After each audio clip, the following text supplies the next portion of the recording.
¿Vos Creo qué que decís? sí. Vos sí, Ahí capaz. vos resaltás muchísimo más que yo. Has elegido muy bien el outfit. Yo tengo un outfit completamente triste, casi, Es casi un outfit comunista. robado igual a mi marido, así que ni propio es. Ah, bueno, pero buen hurto, bien Buen hurtado. hurto, sí, Lo reivindicamos. Hay hurtos que sí son legales y Sí, este sí, sin sí. duda será la ocasión. Bueno, gente, después de los pequeños errores técnicos que tuvimos, vamos a ir al grano porque queremos ofrecer acá un material inédito, análisis inéditos desde los confines de la patria. Porque estos análisis que muchas veces se ven acá, generalmente están en el puerto, vienen del puerto de la centralidad. Pero ahora, en este caso, contamos con una opinión de una persona muy versada, pero desde las entrañas de la República Argentina, en el culo de Latinoamérica, para todo el mundo. ¿Cómo estás, Mica? Muy bien, ¿Todo gracias. Sí, todo bien. ¿Cómo te trató el domingo electoral? La verdad, bastante tranquilo. Sí, muy bien. Todo en orden. En general, todo en orden. Bien, y después de ahí fuiste a votar, circulaste por las calles, viste el panorama o te volviste a tu morada? Di un par de vueltas porque te digo que volver hasta mi casa. Yo no voto en el barrio donde vivo. Ajá. Te digo que volver hasta mi casa porque me di cuenta que había llevado un DNI, o sea, una versión de DNI que no era. Yo había llevado la que uso generalmente y en el padrón estaba la anterior porque no se actualizó el cambio de domicilio. Vos habías perdido el DNI y No lo perdí nunca. Yo hice el cambio de domicilio. Ah. Y como generalmente en la billetera tengo el DNI que uso todo el tiempo, que es el nuevo, Sí. Sin pensarlo más, me fui con ese y llegando a la escuela donde voto, digo, me parece que noche. Y me fijo en el padrón y claro, decía DNI, B, no sé qué, yo tengo el CEP, algo así. Ay, no, qué fiaca. Entonces de eso, 20 cuadras hasta mi casa, después 20 cuadras de nuevo hasta la escuela. 20 Así. cuadras, ¿cómo? ¿Cómo? ¿Caminando? No, Ah. la verdad que no. Bueno, pero después sin problemas en el establecimiento, hiciste mucha fila, poca No, fila. no hice fila. No había tanta gente en el horario en el que decidí ir, esperando que no haya mucha gente. Pero he visto muchísimo movimiento en la calle en general, Ajá. en el barrio donde he votado, en el centro, en todos lados. He visto como más movimiento que otros domingos de elecciones, me parece. ¿Y vos sos religiosa en el horario de ir a votar o es una lotería? Es en el horario que a mí me suena que pueda haber menos gente. Por ejemplo, es más, hemos ido con mi papá a la 1:30, que calculábamos que no iba a haber nadie. Había un montón de Lleno. gente. Hemos dicho, no. Antes Nos de ir a hemos vuelto comer. a la casa, sí. Hemos vuelto a la casa, hemos comido, tipo 2:30, 3, hemos caído y había una fila bastante corta, por suerte. Bien, yo no entiendo a la gente que va temprano exponiéndose a ser presidente de mesa. Dios mío, No claro, comprendo no. Nunca me haría semejante cosa, nunca me sometería a semejante cosa. No, hay que... A ver, está todo bien, es un deber cívico y en algún punto, si toca, toca. Porque hay gente, viste, que le toca y se escapa. Pasa eso. Pero yo creo que si se puede evitar, qué sé yo. Si es evitable, Y sí. sobre todo en elecciones como la de ayer, porque era una locura, realmente. Tremendo. La mesa, bueno, no solamente mi mesa, creo que todas, era tipo una clase en el pasillo de la escuela, digamos, parecía una clase realmente. No, tremendo. Acá Facundo dice, en mi escuela había más fiscales que votantes. Benja Cota, el mejor horario para ir a votar es 17:50. No hay nunca nadie. Ah, mira, yo pensé que en Ojo. ese horario sí había mucha gente, tipo todos los dormidos, resaqueados y qué sé yo, cayendo muy tarde.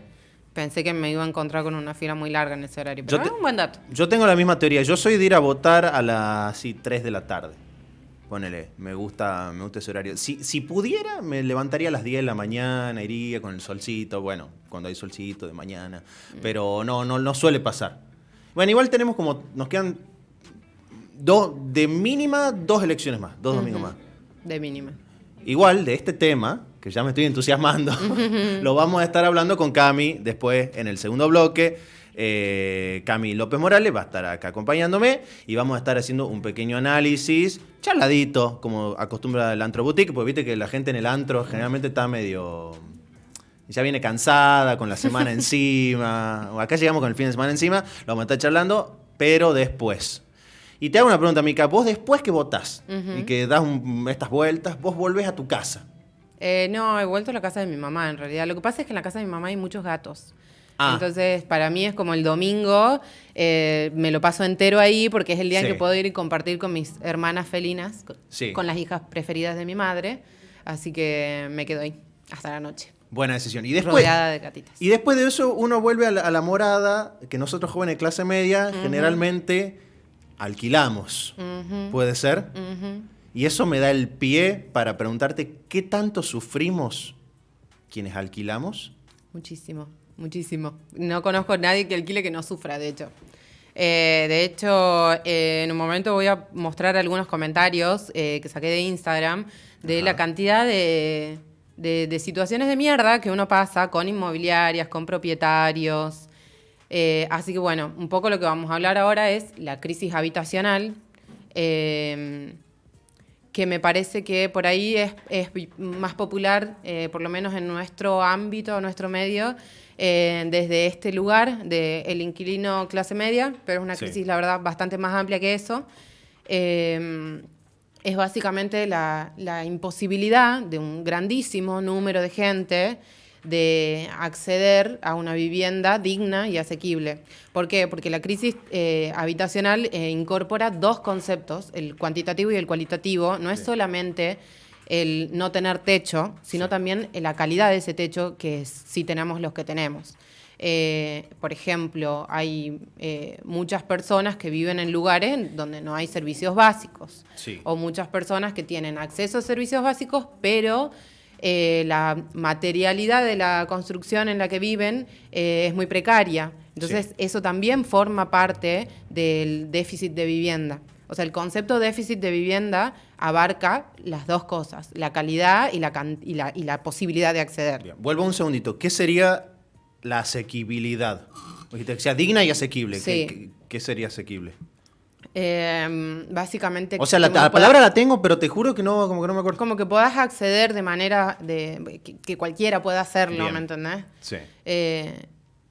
Por eso digo que sea algo que esté al alcance de nuestra mano, de la clase trabajadora, y también, por otro lado, que eso que alcancemos sea digno. Claro, porque una habitación, una casa con un cuarto, si viven 7 personas, Exactamente. dudosamente sea algo digno. Por ejemplo, el concepto de déficit habitacional también incorpora el hacinamiento. Por eso digo, no es solamente no tener casa, sino las condiciones de las personas que tienen un techo. Bien. Y también ese tienen.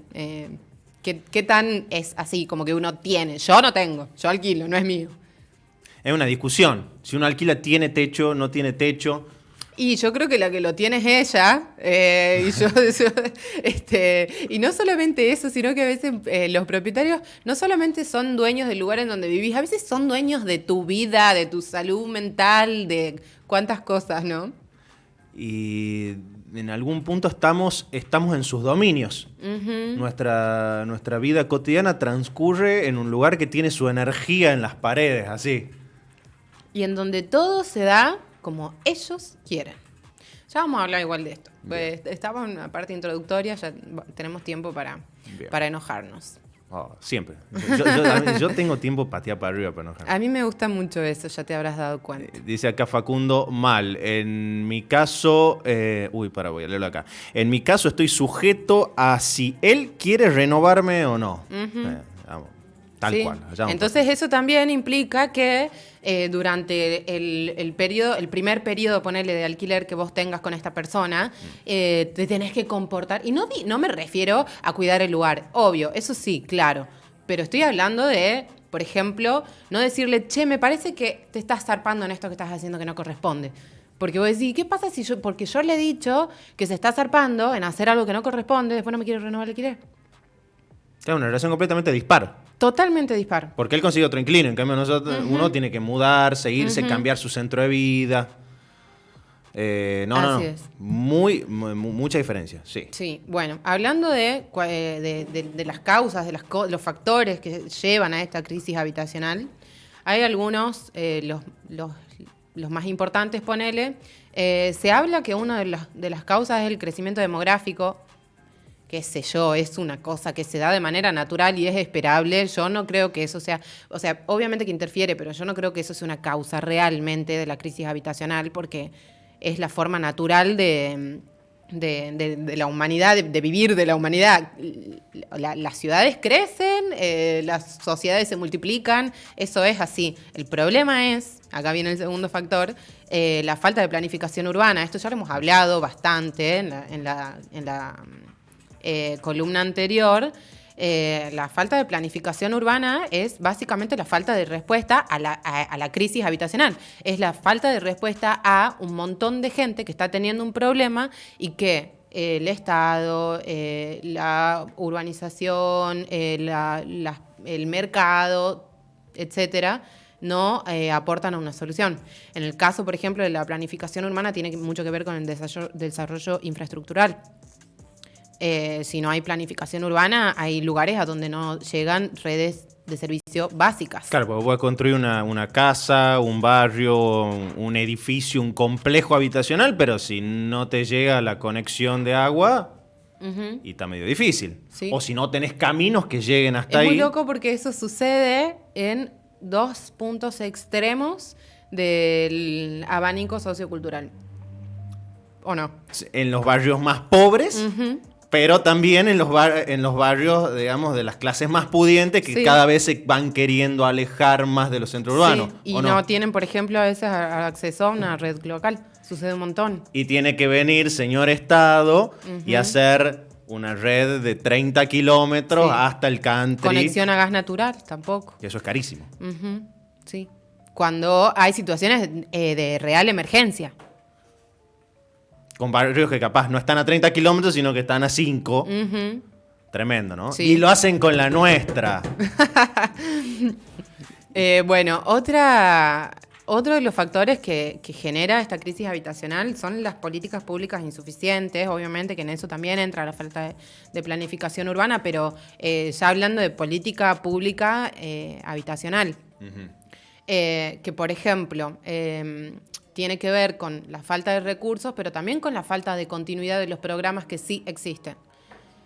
Ejemplo. El caso del programa de Créditos Procrear. Ese programa se lanzó en junio de 2012. Entonces, acá traje un número para que hagamos una comparativa con sustento de la gestión que lanza el programa y la gestión siguiente. Se lanza el programa en 2012, segunda administración de Cristina. Sí.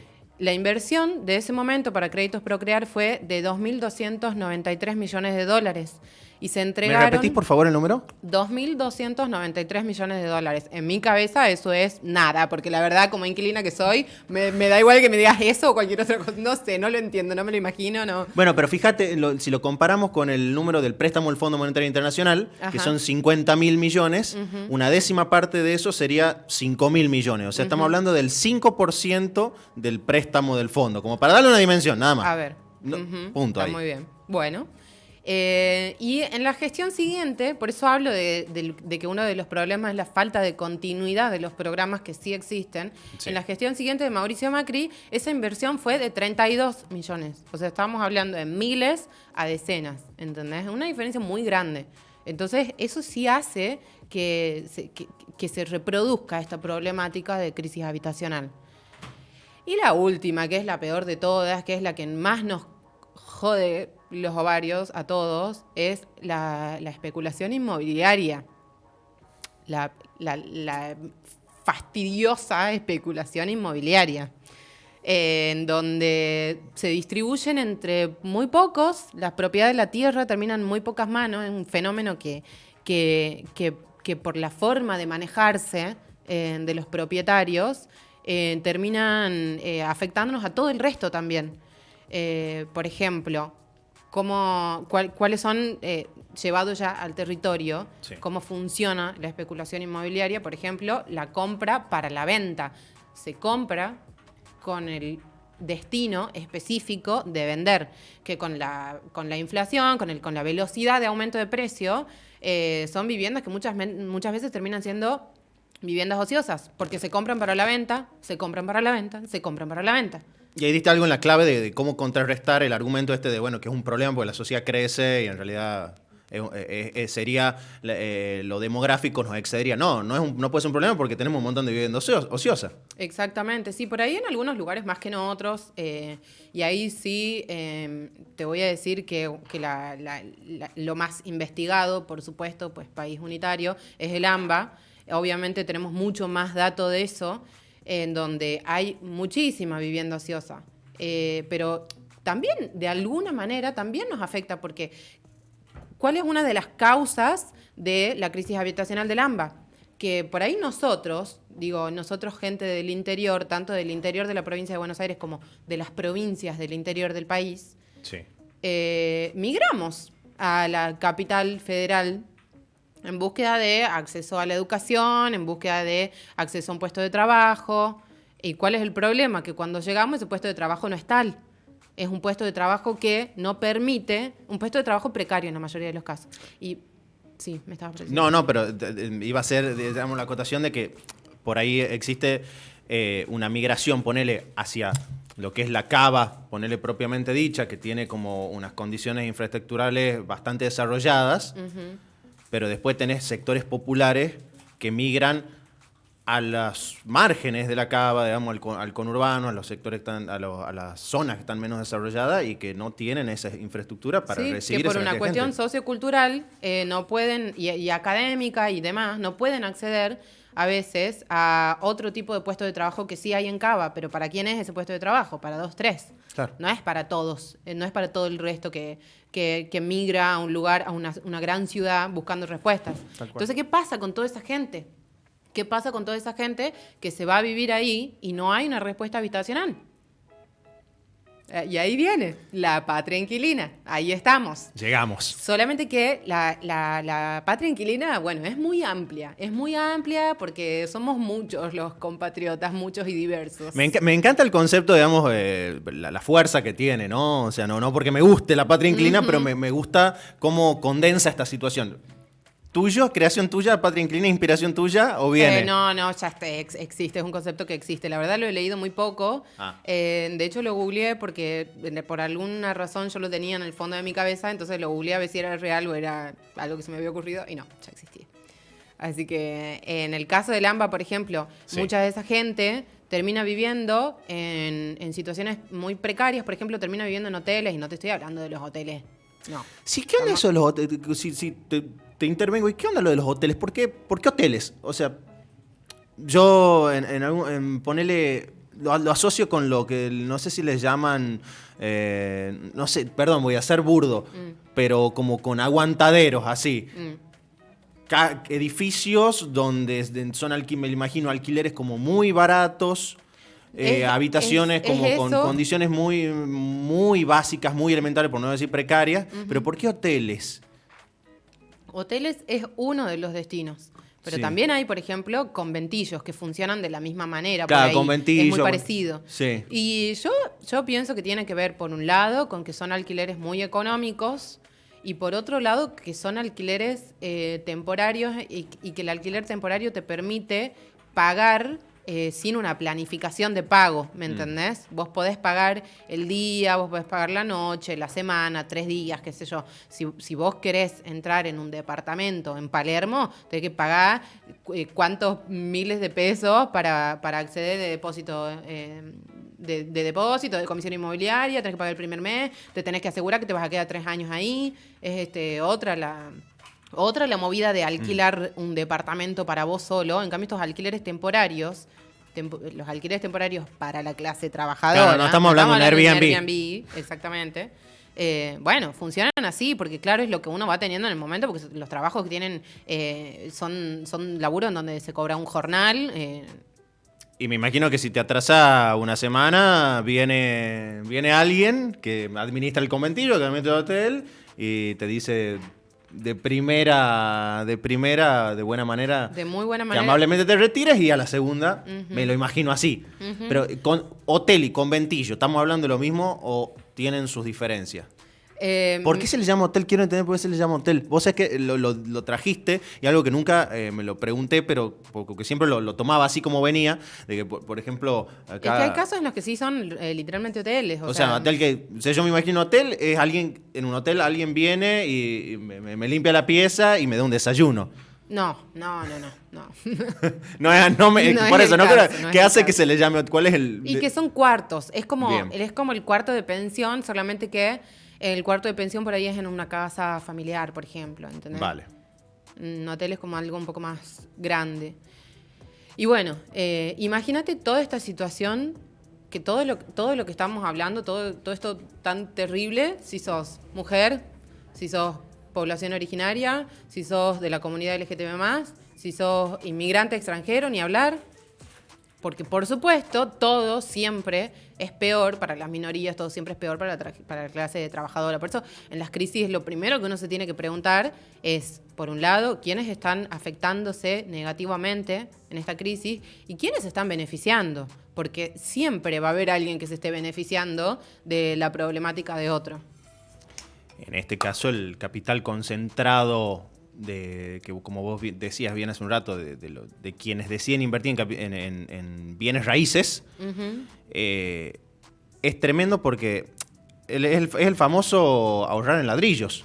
Exactamente. Porque, o sea, vos las propiedades no bajan. O sea, yo no supe nunca, desde que tengo conciencia de los valores de lo que son las propiedades de la tierra, de que eso baje como el dólar. Desde que yo veo, nunca bajó el dólar. Nunca bajaron las propiedades tampoco. O sea, que vos sabés que invertís ahí y es un valor que te queda... Aunque no le hagas nada, también te paga un poquito de impuestos, etcétera, pero es lo que siempre lo vas a tener a disposición. Sí, se llaman bienes refugios, le dicen, en el mercado inmobiliario. Ajá. Le dicen bienes refugios. Porque, bueno, claro, el propietario lo usa para mantener el valor de su dinero. ¿Quién podría culpar a una persona que quiere mantener el valor de su dinero? Y bueno, no, claro, pero habrá que ver quién es, cuáles son las consecuencias de que esa persona haga eso, cómo alquila, si es que lo alquila. Si no lo alquila, ¿por qué no lo alquila? Hay gente que está sin casa y hay una vivienda ahí donde no vive nadie. Claro, estamos hablando de la vivienda que no es vender remeras. No estamos hablando de vender... no sé, hamburguesa. Exactamente. Estamos hablando del lugar, de un centro de vida de la gente, donde duerme, donde come, donde convive con su familia. No es un bien del mercado más, o no debiera ser un bien del mercado más. Claro. Pero bueno, anda a explicar. Te hago una pregunta, me quedo pensando, Sí. leo un segundo a Facundo que está activo. Si sos de otra provincia y no tenés garantía de cava, no te alquilan. Y tampoco conseguir seguro de caución porque tenés que tener domicilio en capital. Sí, con las famosas condiciones leoninas. Sí. Que te terminan empujando a un alquiler o a un tipo de contratación mucho más desfavorable, exigente. Que bueno, nada. ¿Qué onda?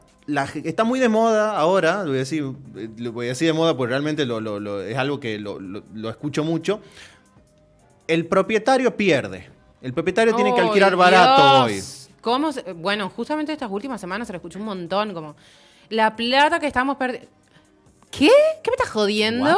O sea, pero aparte imagínate que si ellos dicen que esta crisis les afecta, ¿cómo nos afecta a los inquilinos? Si le afecta al propietario, ¿cómo les parece que le afecta al inquilino? Por eso digo, siempre hay que ver en las crisis quién se para de cada lado y bueno, también lo que decía de quiénes se benefician, porque la crisis habitacional, los principales afectados es la clase baja, ¿verdad? Sí. Los secundariamente afectados es la clase media. Y los que se benefician de eso, clase media alta y clase alta. Porque clase media alta también. No es solamente... son propietarios también. Son propietarios. Son propietarios en muchos casos. Bueno, y ahí, por ejemplo, también hay una problemática generacional. Porque hablando de nuestra generación, tuya y mía, Damián, que tenemos la misma edad, por ejemplo, la gente de nuestra edad que tiene su propiedad a su nombre, es gente que es heredera, no es gente que a diferencia de nuestros padres, por ejemplo. No es que se la ganaron laburando. Claro, con el sudor La de gran frente. mayoría solamente tuvo la suerte de ser hijo de propietario. Exactamente. Punto. Porque todos, no es una cuestión de mérito. Porque todos laburamos 10.000 millones de horas al día, todos nos esforzamos, todos sostenemos 33 trabajos y no nos alcanza. La mayoría de las personas de nuestra generación que tiene acceso a la vivienda es porque son herederos. A diferencia, por eso digo que es una crisis que tiene mucho que ver con lo generacional, porque esto con nuestros padres no sucedía a nuestra edad. Digo, cuando mi mamá tenía 30 años, no tenía este problema que tengo yo hoy. El típico meme, así. Mi mamá a los 30, mi viejo a los 30 años, yo a los 30 Y yo años. viendo qué tipo de carpincho Yo viendo soy. memes y diciendo a mimir. Aparte, respecto a eso de que dicen los propietarios pierden, te dicen, suponete que el precio del alquiler digas, no es guau. Qué sé yo, ponele un monoambiente acá en San Miguel de Tucumán, vamos a hablar de los valores de acá que conozco Tucumán, 50.000, 60.000 pesos. Sí. Vos decís, che, la verdad que no es una renta enorme, pero vos le tenemos que agregar a ese propietario, me parece. Está bien, vos estás cobrando esa renta que no será un monto wow, pero tenés un inmueble. Tenés un o sea, inmueble. además de la renta, tenés un inmueble. Tenés- que vos en algún momento tenés lo una ves. plata fija parada en tu bolsillo. Exactamente. Un valor que no se modifica. Y dolarizado encima. Claro. Dolarizado y en ascenso, porque Sí. lo tenés, porque va a valer $40.000 hoy y va a valer $40.000 en 6 meses y capaz que en 3 años no vale 40, sino vale $80.000. Sí, y también lo que digo, uno también siempre elige de qué lado de la mecha pararse, porque la verdad, sorry, pero a mí no me mueve nada. A mí me mueve la plata que yo tengo que pagar por mi alquiler, que me consume. Y acá hay un dato muy importante, si la querés poner en la segunda imagen, Fausto, la de el gráfico con los valores porcentuales. Bueno, ahí tenemos, por ejemplo, justo nuestra imagen está tapando, pero la última fila, la que dice 38,9, es la de Tucumán. Esto es el porcentaje del sueldo que se te va en pagar un alquiler. Hay lugares donde es elevadísimo. Mirá, en Santa Fe llega casi al 50%. Es una locura Tremendo. decir que la mitad de tu sueldo, o sea, la mitad de tu día, la estás laburando solamente para pagar el lugar en el que vivís. Entonces, no es comparable con cualquier cosa que le pase al propietario. Mildis, pero realmente no es comparable. No, para nada. Y acá influye no solamente el precio de los inmuebles, sino también el poder adquisitivo de los salarios. Exactamente. Porque Por Cava eso- veo ahí Cava es el 30%, pero bueno, también la media de los sueldos en Cava deben ser mucho más altos, me imagino. Sí, bueno, por ejemplo, hoy me ponía un amigo Octa, me pone, en Buenos Aires un monoambiente sale 100.000 y las expensas rondan en los 30.000. Es medio sueldo de un sueldo bien cobrado en Cava. También, a ver, recordemos que un salario mínimo son 80.000 pesos. Claro. O sea que- Y vos pensás que acá, ahora, en Tucumán, para acceder hoy a un departamento de un dormitorio, es más o menos 70. 70. Claro. Fua. Un montón. De un sueldo mínimo, que es el 90 y qué por ciento. ¿Me entendés? Es una locura. No, una locura. Una locura, realmente. Vi que hiciste una pequeña encuesta ahí, ¿no? Sí, sí, tengo ahí algunos. Te leo así un par de comentarios. A ver. Una amiga me pone: todas las veces que traté con una inmobiliaria salí llorando. Same, Bebo, realmente, same. O sea, yo me acuerdo cuando yo estaba buscando el departamento donde vivo hoy, porque ahí también viene otra cuestión. ¿Qué te alquilan? ¿Qué te alquilan? Porque Cagada. una cagada, ¿me entendés? Un monoambiente con vista al culo de tu vecino, sin aire puro, con un foco en el medio, te quieren cobrar cualquier... Y no es... los valores que se manejan son más o menos valores generalizados. Entonces, por ahí te terminan cobrando lo mismo para acceder a un lugar que está un poquitito mejor, con un lugar que tiene una ventana a un patio interno donde te miras con tu vecino. Las construcciones también están hechas de tal manera de ahorrar, digamos, la sensación que da, salvo cosas que un poquito más categóricas, que son las menos. Sí, pero y que ahí sí te lo aumentan. Pero Pero digo, el que tiene un lugar de baja Sí. categoría, de baja calidad, con materiales de mala calidad, con mala circulación de aire, te quiere cobrar lo mismo que el otro, y tampoco así. No da. Mira, eso te iba a decir, cuando yo estaba buscando el lugar donde vivo hoy, me he pasado un año buscando, yendo a todas las inmobiliarias de esta provincia.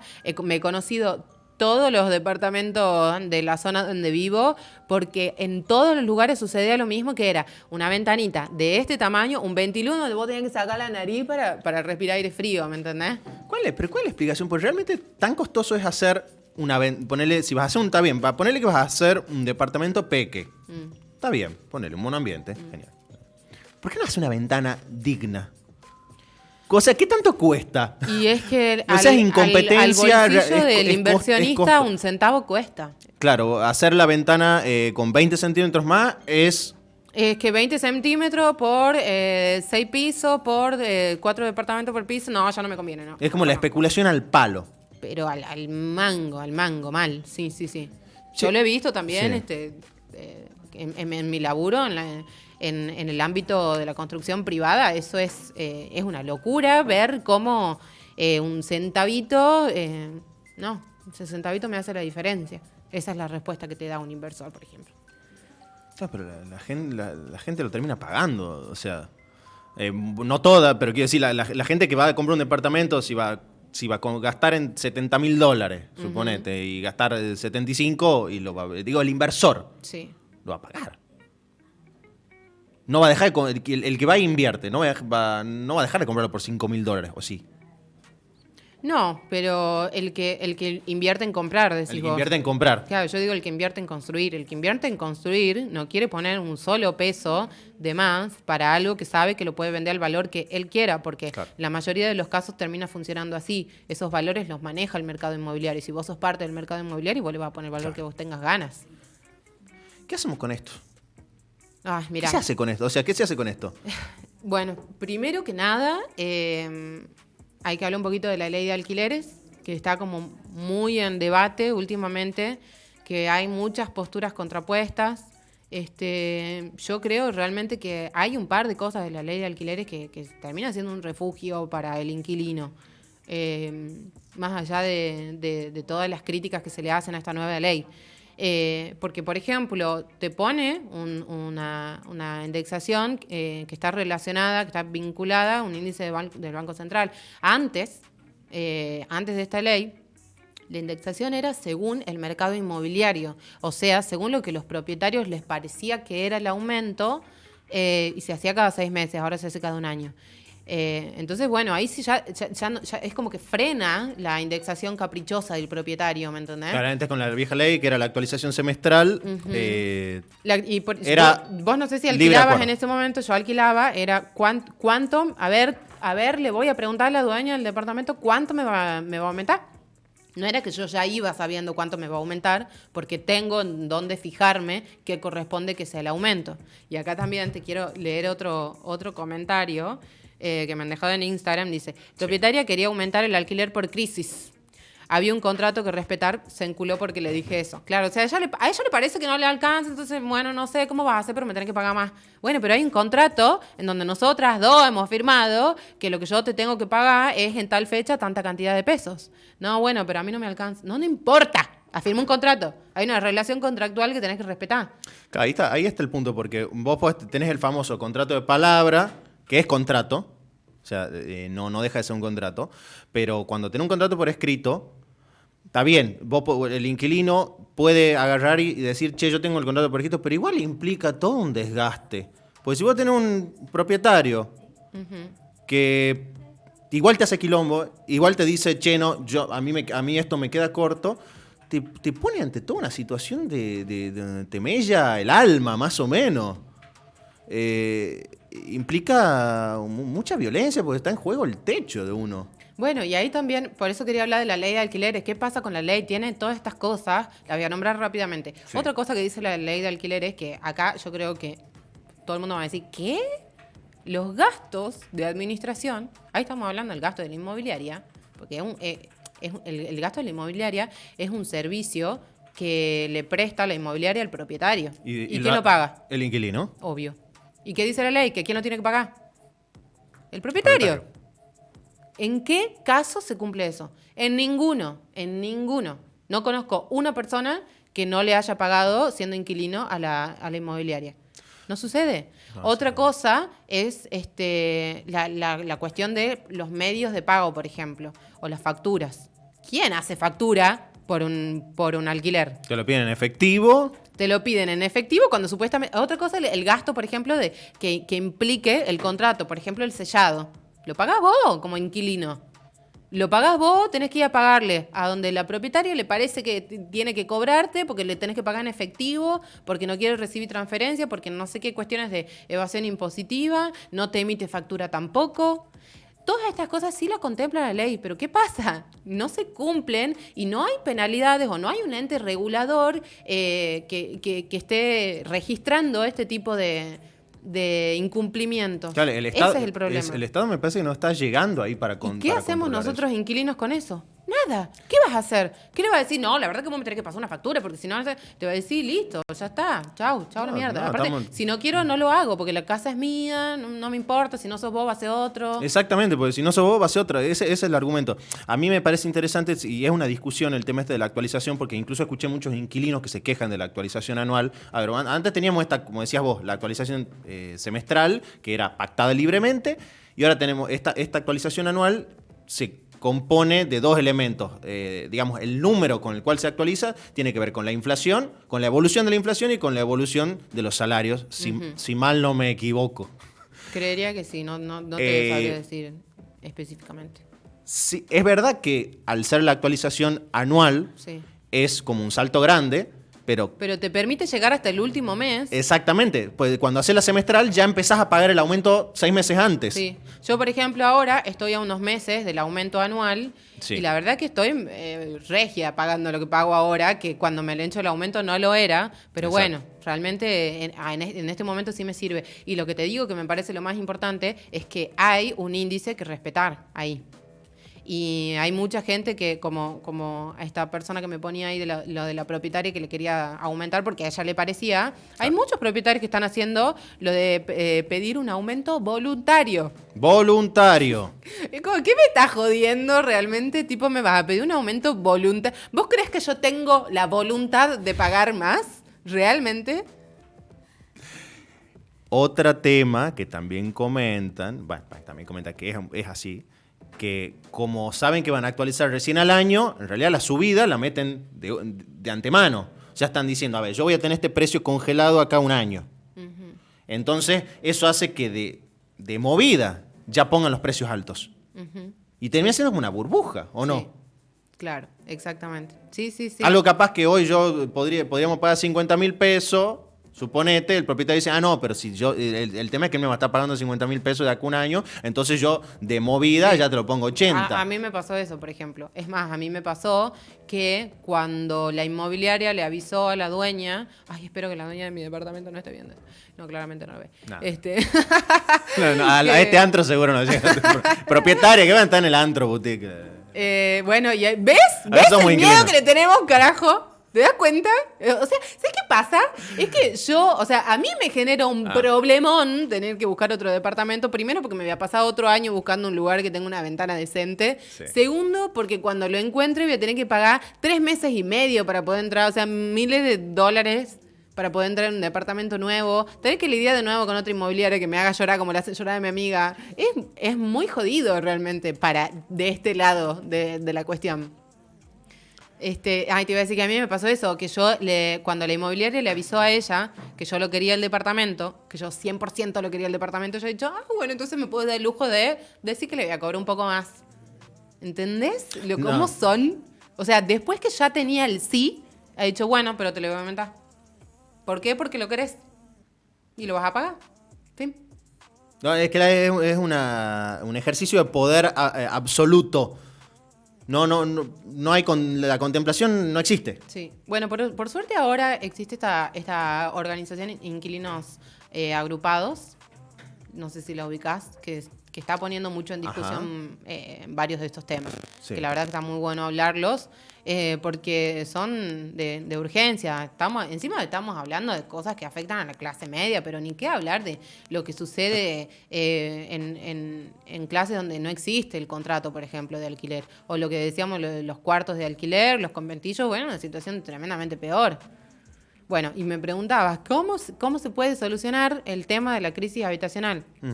Así como solución, Damián, tampoco me pidas, me parece un montón. Puedo Carajo, tirar una vengo a hacer una columna, no me puedo tirar no una me pidas puntita de solucionar el hilo, puedo mundo. tirar una puntita de hilo, puedo intervenirte la columna con un videito que vi. A ver, dale. ¿Me dejás? Por favor, sí. Te pido permiso. Por favor. Fausto, ¿me pones por favor el link número 1? Perdón, me tenté. Me tenté porque me encanta el tema. Bueno.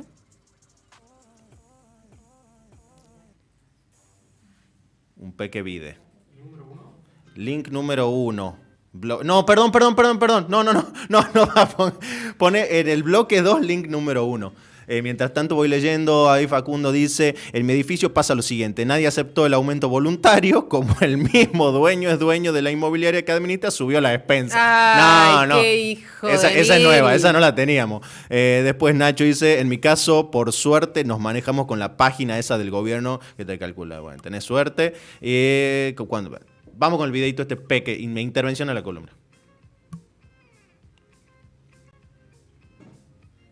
Negocios inmobiliarios son para Larreta los que los negocios financieros fueron para Macri. Pues fíjate que la derecha está todo el tiempo haciendo lobby para que el Estado se retire de la economía. ¿Y nunca te preguntaste por qué quieren tanto llegar al gobierno si en realidad lo que quieren es retirar al Estado de la economía? Bueno, para jibarizarlo, obvio. Porque lo que esperan es intervenir sobre los negocios, Sí. los grandes negocios. Probablemente por los próximos 4 o 5 años el problema habitacional en la Ciudad de Buenos Aires no se resuelva con crédito hipotecario. Primera definición. Y además, en la mayoría de las ciudades del mundo cuesta encontrar una solución a la problemática habitacional para la clase media con créditos hipotecarios. Hay que pensar en una política de intervención sobre el mercado de alquileres, declarar la emergencia habitacional, combinar una serie de herramientas y instrumentos. Yo te cuento una conversación Esto con me Ada pareció Colau, súper interesante. que está tratando de resolver este tema, ya va por su segundo mandato. Digo, bueno, a ver, Ada, ¿qué te dio resultado? Por ejemplo, ¿el impuesto a la vivienda ociosa? Sí, pero relativamente. ¿Bajaste impuestos para que, como incentivo, los pequeños propietarios oferten sus casas? Sí, pero relativamente. Bueno, la inmobiliaria pública-privada, ¿no? Esa que compra departamentos, refacciona y ofrece en alquiler. Sí, pero relativamente. Los créditos. Viste que se habla mucho de los créditos para readaptar oficinas en viviendas de 1 y 2 ambientes. Sí, pero relativamente. ¿Y entonces qué te dio resultado? Todo junto y combinado. No hay una política que resuelve el problema de la vivienda. Nosotros estamos pensando en 7, 8 instrumentos concretos que los vamos a dar a conocer seguramente el mes que viene para intervenir sobre ese mercado, sobre la premisa de que efectivamente algo hay que hacer, porque si no va a ser imposible, por ejemplo, que una familia joven pueda armar su proyecto de vida, que un pibe y una piba se ponen en su casa. Los negocios inmobiliarios son para Larreta los que los Me pareció muy interesante de la mano esto de pensar las soluciones, que no hay una fórmula mágica. Sí. No, vos igual- que estás más empapada, por ahí me decís, me gusta más esto, me gusta más lo otro. Es que pienso que son las dos cosas, o sea, perdón, yo estoy pensando en dos cosas, pero él la nombró varias. Pero sí, ponerle el tema de gestionar un ente regulador del mercado inmobiliario en tema alquileres y las políticas de acceso a la vivienda propia, como fue el Procrear. Esas dos me parecen muy interesantes y son por ahí como soluciones en el corto plazo, ¿no? Sí. Yo creo que hay que ir por el lado... Para mí sí tiene que haber un incentivo, digamos, no solamente penalidad, que me parece bien el impuesto a la vivienda ociosa, Sí. pero también tienen que haber incentivos. O sea, tiene que ser un juego... Porque, a ver, lo que termina pasando es que el Estado, la verdad es que siento, puedo estar equivocado, capaz que es una cuestión de voluntad política y yo le estoy pifiando, pero lo que siento es que el Estado difícilmente pueda controlar férreamente cada contrato de alquiler. Entonces, ¿qué incentivo se da? A ver, por ejemplo, a mí me pareció interesante, leí que en Portugal había un proyecto de ley de alquileres, que no sé si salió o no, en donde tenías la situación en que el Estado compraba a propietarios los departamentos y se los alquila. No es que se los compraba, perdón, se los alquilaba. Vos eras propietario. Vos eras propietario y lo tenías deshabitado. Bueno, yo Estado te lo alquilo y yo lo subalquilo al precio que corre, a un precio accesible a la gente que lo necesita. Pero vos te quedás, vos sí cobrás un alquiler. Entonces, le pongo a disposición. Sería como un subsidio de alquiler, porque en algún punto es lo mismo. Es como generar bajar el valor del alquiler por un lado, y por otro lado también cortarla con la movida de la vivienda ociosa, porque por más que vos le quieras subvencionar una parte del alquiler al inquilino, también tenés que tener la predisposición del propietario de poner en alquiler su propiedad. Exactamente. Obviamente que acá habría una cuestión coactiva, o sea, como que el Estado no es que te pediría permiso, ¿no? Pero vos tendrías en ese caso, el propietario o la propietaria tendría una renta segura, porque tu deudor sería el Estado, que es solvente. Claro. No te arriesgarías a alguien que te alquila, que puede que un día te diga, che, mirá, no tengo para pagarte. Sí. El Estado siempre te paga. Sí. Siempre te va a pagar, pero déjame que yo lo administre y que yo se lo alquile al precio que yo quiera, que es el que necesita la gente. El precio que yo, Estado, quiero dárselo a la gente. Me parecen muy interesantes esas intervenciones. Y bueno, y obviamente, ahí en lo que planteaba Santoro, me parece que hay diferencia también entre las grandes ciudades y las ciudades más chicas. Porque, por ejemplo, en Tucumán no tenemos el problema, no sé, de gentrificación. No. Como si tienen grandes capitales como puede ser Buenos Aires, Madrid, alguna, no sé, Río de Janeiro. Sí. O incluso capaz que Córdoba, acá en Argentina, también lo tiene, no lo sé. Son lugares, no lo sé, pero... Pero sí son distintas las problemáticas, remil sí. Me parece muy interesante esta perspectiva de la integralidad. A ver, que no venimos, me parece, con la columna a traer una respuesta, sino pensar de que es una problemática súper amplia. Sí, ¿no? Igual sí puedo decirte desde mi lugar, ya que hoy he hablado del lugar de inquilina y no de arquitecta, pero desde mi lugar de urbanista, si se quiere, que hay algunas también, hay algunas cuestiones que tienen que ver con la planificación urbana que pueden empezar a dar solución a estas cosas. Una es, por ejemplo, las regulaciones de los estándares de calidad. Eso sí podés poner a un organismo, no sé, la DA o el IPB, que yo lo estoy tirando por tirar, pero obras públicas, no sé, que intervengan acá en controlar los estándares de calidad de las viviendas que se ponen en alquiler, de las viviendas que se venden, de las viviendas de los barrios populares, y en eso también entra, por supuesto, el desarrollo infraestructural. Como parte de la planificación urbana, una de las partes más importantes de solución a esta crisis. Y en esto voy a hablar de lo que siempre hablo en esta columna, que es el transporte público. El transporte público también tiene mucho que ver con eso, porque si vos generás conexiones que integren a barrios marginados del sistema urbanístico que está en funcionamiento, también vas a elevar la calidad de vida urbana. Entonces, nada, como siempre, como respuesta a todas las problemáticas urbanísticas, transporte público que funcione bien, que realmente genere conexiones, no solamente de la periferia al centro, sino también entre barrios, entre urbanizaciones. Claro, porque si tenés una vivienda que es, y ahora incorpora la palabra, asequible y digna, pero está... Bueno, ahí viene un concepto que está muy bueno, que es la vivienda mixta. En realidad se llama vivienda mixta, pero sería como urbanización mixta, que es de combinar viviendas asequibles con viviendas de mercado en un mismo desarrollo urbanístico, para no sectorizar o para no generar concentración de viviendas de bajos ingresos en áreas específicas, que terminan generando barrios populares sin acceso a nada. Entonces, mixear eso, poner distintas clases sociales en un mismo lugar para romper un poco con la barrera de territorio que se genera de la expresión sociocultural en el terreno, digamos. ¿Pero eso es algo que se puede planificar de antemano? Por eso te digo, hacer viviendas asequibles, que son estas viviendas que estamos hablando, y por otro lado también hacer viviendas de mercado, que le llaman, que son para otras clases sociales. En un mismo espacio físico. En un mismo lugar, claro. Bueno. Y por último, otra otra ayuda, si se quiere, desde la planificación urbana, es la participación comunitaria. Esto lo hemos hablado mucho en la columna pasada porque tiene que ver mucho con la perspectiva feminista del territorio. La participación comunitaria hace que vos conozcas cuáles son las necesidades reales y que des solución en base a las necesidades que de verdad tiene la gente y no en base a las necesidades que vos, tercero, identificás desde afuera que los demás tienen.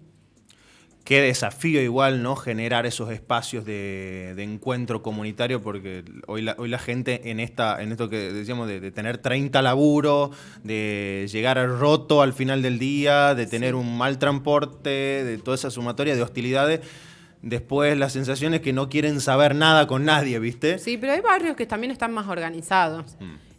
Por ahí acá el microcentro, barrio sur, barrio norte, no, pero sí hay barrios que están más organizados y que tienen muchos debates y que el Estado tiene acceso y tiene una relación directa. Entonces, podríamos pensar también a partir del Estado en generar generar participación comunitaria para incluir en la toma de decisiones a la gente que va a vivir después esas decisiones que estamos tomando.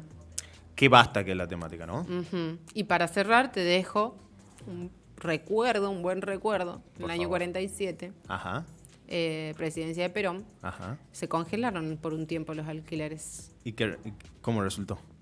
Bien y mal, como todo lo que hizo Perón. De ahí fue el camino hasta las bombas en el 55. Así se lo tomaron los propietarios. No, se congelaron por un tiempo los alquileres porque, bueno, por una necesidad urgente de muchos sectores. Entonces sí se ha dado una muy buena respuesta en ese momento. Y bueno, sí después ha traído a la larga, porque obviamente esto es un paliativo para una situación del momento, pero bueno, sí a la larga sí ha traído problemáticas como por ejemplo la falta de inversión. ¿Para qué voy a invertir? ¿O para qué voy a mejorar este lugar que tengo? Si el alquiler sigue saliendo lo mismo, no me interesa. ¿Entendés? De ahí está el tema de los incentivos. Sí, exactamente. Que la verdad que es difícil. Sí. Es súper difícil porque vivimos en un sistema de mercado. Vivimos en el capitalismo y en un sistema de mercado. Entonces, cómo encontrarle el punto ahí me parece que no le está encontrando nadie la vuelta. Uh-huh. Ni la izquierda, ni la derecha. Pero bueno, veremos cómo nuestra dirigencia se pone creativa. Esperemos.